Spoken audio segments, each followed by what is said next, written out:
Good morning, friends. Welcome to Apex Education Institution. We are going to start the classes for +3 first semester examination, Bachelor of Commerce, and we do have one core 1 subject, financial accounting. Okay, friends, we are having financial accounting. This is our core 1 subject which we will be studying from now. Okay, the main objective of this subject is to help the student to acquire the conceptual knowledge about financial accounting and the skills for recording various kinds of business transaction. Okay, जब हम बोलते हैं हम ये subject क्यों पढ़ रहे हैं हमारे क्लास में, इसका यही कारण है कि हम विभिन्न प्रकार के जो ट्रांजैक्शन होते हैं बिजनेस ट्रांजैक्शन को कैसे रिकॉर्ड करेंगे, बेसिक्स के बारे में हम डील कर रहे हैं. ठीक है, ये टोटल कुल आपके 4 यूनिट में डिवाइड किया हुआ है.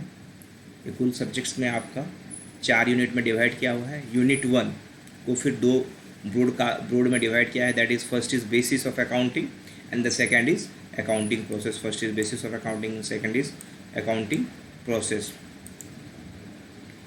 ठीक है, दुई भाग विभक्त करा यूनिट 1 को. फास्ट है बेसिक्स ऑफ अकाउंटिंग और सेकेंडटा है अकाउंटिंग प्रोसेसटा. फास्ट बेसिस ऑफ अकाउंटिंग से आम काण पढ़मा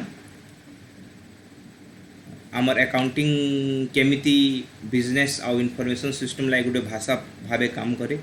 how accounting acts as an language for business and information system and how it is used by the financial accounting information and their needs, their qualitative characteristics, accounting information, their functions, advantages, limitations, and how many branches are there, what are the basis of accounting, that cash basis and accrual basis, which you say also mercantile basis of accounting.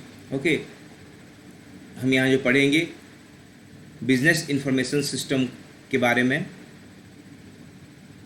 वो accounting कैसे एक भाषा के रूप में काम करता है हमारे व्यापार के लिए,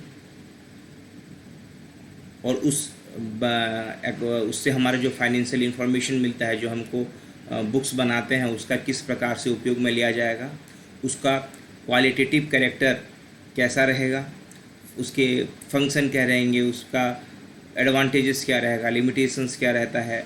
ठीक है, और अकाउंटिंग के कितने प्रकार हैं, ब्रांचेस क्या क्या हैं. ठीक है, हम अकाउंटिंग करते किस प्रकार से हैं. 2 प्रकार जो यहाँ बेसिकली बात हो रहा है वो कैश बेसिस है और एक्रूअल बेसिस है. ठीक है, और उसके बाद और सेकंड आ गया the nature of financial accounting principle. Accounting principle सिद्धांत क्या है अकाउंटिंग का, अकाउंटिंग का सिद्धांत पढ़ेंगे. उसके बेसिक कॉन्सेप्ट्स के बारे में बात करेंगे. कन्वेंशन क्या है, एंटिटी कॉन्सेप्ट हो गया, मनी मेजरमेंट कॉन्सेप्ट हो गया, गोइंग कंसर्न कॉन्सेप्ट है, कॉस्ट कॉन्सेप्ट हो गया, रियलाइजेशन कॉन्सेप्ट हो गया, एक्रूअल कॉन्सेप्ट हो गया, पीरियडिसिटी कंसेप्ट हो गया, कंसिस्टेंसी हो गया, प्रूडेंस हो गया, मेटेरियलिटी, और अकाउंटिंग पॉलिसीज़ क्या है, डिस्क्लोजर्स क्या है. हम इसके बारे में डिटेल में बात करेंगे. जो सेकेंड पार्ट हो जा रहा है वो आपका अकाउंटिंग प्रोसेस है. अकाउंटिंग प्रोसेस में हम किस बारे में बात करेंगे, बिजनेस ट्रांजेक्शन कैसे रिकॉर्ड किया जाता है. From the first part the occurrence of event जब होता है, from the occurrence of event to the preparation of trial balance and including the adjustment journals, subdivisions of journals, ledgers, trial balance. Generally क्या recording करेंगे, recording classification करेंगे, उसको summarise करेंगे. ये सब प्रोसेस को अडॉप्ट करते हुए लास्ट ट्रायल बैलेंस तक कैसे पहुँचेंगे, books of account, balance sheet, profit loss account, ये सब कैसे बनेगा, उसके बारे में पूरे डिटेल में आपको मिलेगा. सेकेंड यूनिट करता है reporting standard and business income. Reporting standards मतलब हम जो रिपोर्ट बनाते हैं, जो बिजनेस अकाउंटिंग करके जो फाइनेंशियल रिपोर्ट्स बनाते हैं, उसका स्टैंडर्ड्स क्या, वो किस स्टैंडर्ड्स पे डिपेंड करता है. Concept of accounting standards AAS's accounting standards. Okay, concept of accounting standards. Then to Indian AS, Indian accounting standards. India ने क्या क्या अकाउंटिंग स्टैंडर्ड्स अपने लिए निर्धारित किया हुआ है.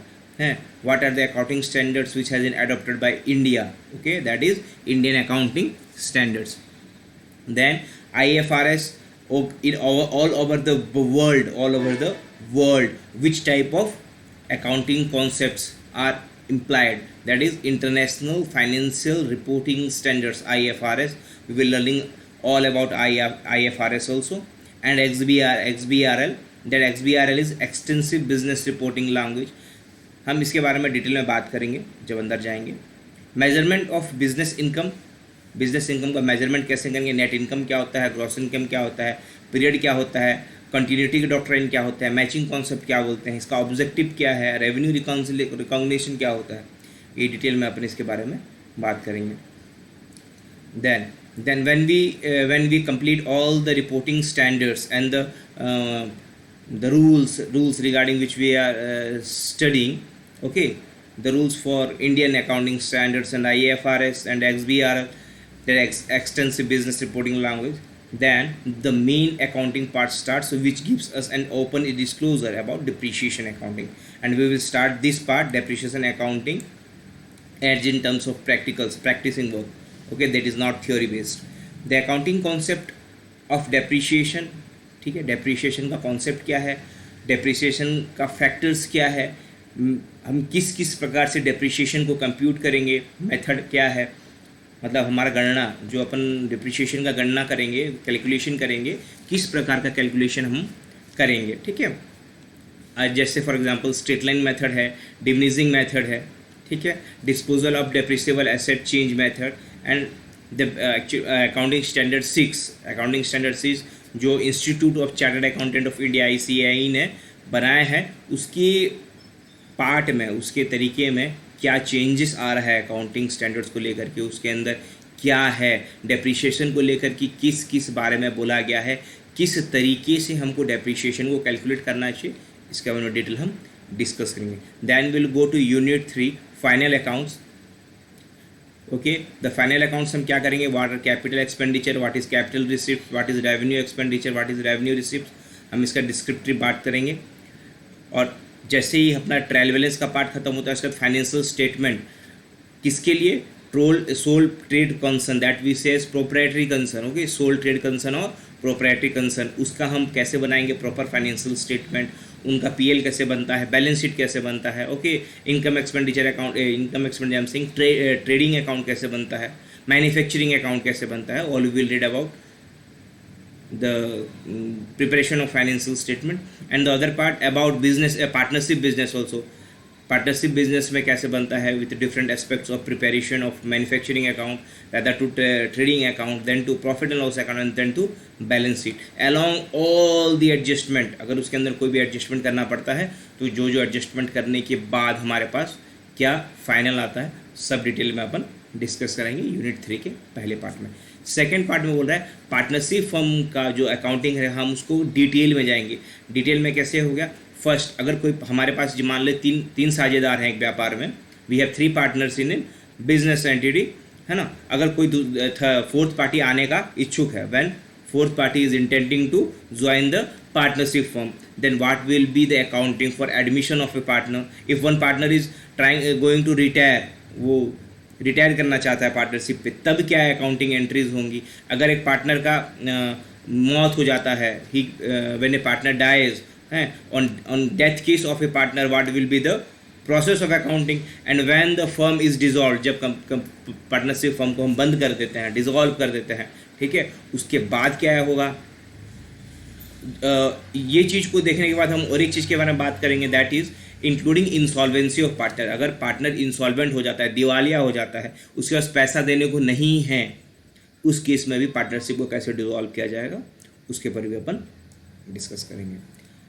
Then we will come to our fourth part of your syllabus. The fourth part says there are different concept. Okay, first is hire purchase and instalment system. Okay, hire purchase and instalment system and accounting for branch and department. जैसे कई companies के क्या होते हैं, different branch होते हैं. Branch मतलब मान लीजिए state bank of India, state bank of India में आपके लोकल गांव में एक ब्रांच है, ठीक है. वो ब्रांच अपना अकाउंट्स कैसे बनाएगा और अपने हेड ऑफिस को कैसे भेजेगा, ताकि वो हेड ऑफिस सारी चीज़ को रिकनसाइल करके फिर उसको वापस करे, that is branch accounting. Department क्या हो गया, आपका एक मैन्युफैक्चरिंग कंसर्न है, मैन्युफैक्चरिंग कंसर्न है, मान लीजिए आप लोहे का छड़ बनाते हैं, तो आपका एक प्रोडक्शन डिपार्टमेंट होगा, जहाँ पे आपको वो रद्दी के आपके जो टीना लोहा जो बेचते हैं वो वाले द स्क्रैप वेंडर्स से सब स्क्रैप्स को परचेज किया जाएगा. They will melt it and they will prepare some solution lacs what we say CPC and all type of chemicals are to be used, है ना. सब केमिकल्स को मिला के जब उन्होंने वो बनाएंगे, that will be production department. Okay, then packing and manufacturing department will be there. Think of getting the transportation part, binding of think of 6 to 7 road are to be tied in our place. Okay, that is packing type of work. Okay, they will do branding. छड़ तो बन गया, आपका बना गया, उसके ऊपर branding करेंगे, ISI मार देंगे. ठीक है, that is one part. And the third part is marketing part, sales department. Okay, ये अलग अलग एक कंपनी में अलग अलग जितने डिपार्टमेंट है, पर्टिकुलर डिपार्टमेंट का हम कैसे हिसाब से अकाउंटिंग करेंगे and how will that merge with each other. That is the first part of your unit 4. Then concept of operating and financial lease, हम इस पे खाली थ्योरी पे बात करेंगे.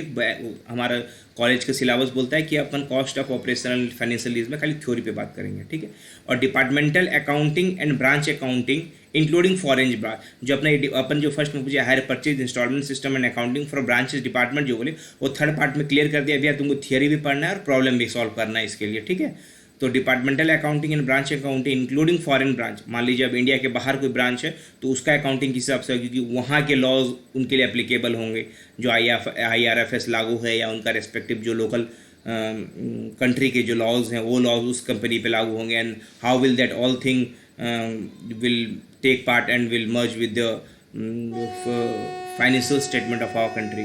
Okay, with the main branch और head office. Okay, sorry, main branch I am saying the head office. Okay, then the fourth part is hire purchase and installment system. Hire purchase and installment system. Hire purchase और installment system के बारे में हम बात करेंगे कि कैसे उसकी अकाउंटिंग होती है. यहाँ पे कुछ रिकमेंडेड टेक्स्ट बुक्स जो आपके सिलेबस में आया था, financial accounting 1 and financial accounting 2, Mukherjee Oxford University Press, SP Jain and Narang ji का किताब है, कल्याणी पब्लिकेशन न्यू दिल्ली के द्वारा. और भी कई सारी किताबें हैं. ये आपके क्लासरूम में छोड़ा हुआ है ये सिलेबस को, आप उससे ग्रो थ्रू कर सकते हैं. आप सिलेबस को भी वहाँ से देख सकते हैं, आपको कोई दिक्कत नहीं आएगी. I do think. Okay, if there would be any problem we will be discussing in clarity along with the classes which will be going to start. ठीक है, एक बार तो हम सिलेबस को लेकर के यहाँ पे क्लोज करते हैं हमारा इस सेशन को. And comingly we are going for financial accounting, basis of accounting के क्लासेस हम चालू करते हैं.